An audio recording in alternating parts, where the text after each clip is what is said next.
जैन साथियों नमस्कार, आप सभी को स्वागत है आप ही के चैनल डिफेंस स्टडी कॉर्नर में। दोस्तों आज हम लोग इस वीडियो में बातचीत करेंगे आसाम पुलिस के कमांडो को कट ऑफ को लेकर। सो সকলোকে মই কৈ দিওঁ অসমীয়াতে কম মই আপোনাৰ ৰিচাৰ্চ কৰি পেলাই দুটামান কাট অফ ওলাইছোঁ। সেইটোৰ ভিতৰত আপোনাৰ কাট অফটো হ'ব লাগে। মই আপোনাৰ নাই ক'লেও 700জন মানুহৰ পৰা নম্বৰটো সিহঁতৰ সবৰে PhD নম্বৰটো ল'লোঁ। তাৰপিছত মই যোনটো কাট অফ ওলালোঁ সবৰে এটা এভাৰেজ মাৰ্ক ধৰক কাৰোবাৰ 62 আহিছে, কাৰোবাৰ 65 আহিছে, কাৰোবাৰ 67 আহিছে, কাৰোবাৰ 70ও আহিছে, হায়েষ্ট ক'লে 70, 71, 74। তাৰপিছত সব মিলাই পেলাই যদি আমি এভাৰেজটো চাওঁ আপোনাৰ এভাৰেজটো হ'ব 65, यानी আপোনাৰ কামাণ্ডো কাট অফটো যাব পাৰে 65 দেই।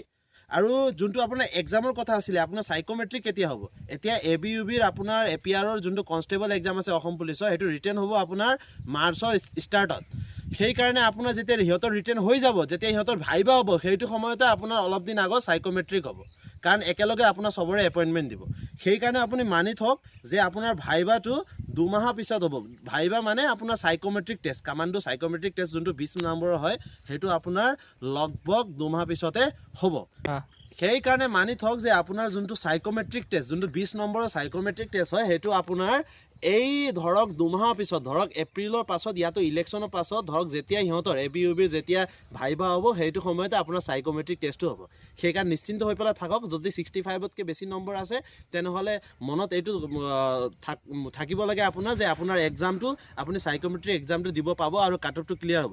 যদি কমো আছে তেনেহ'লেও আশা নেৰিব, আপুনি নিজৰ কাৰণে চেষ্টা চলাই থাকক।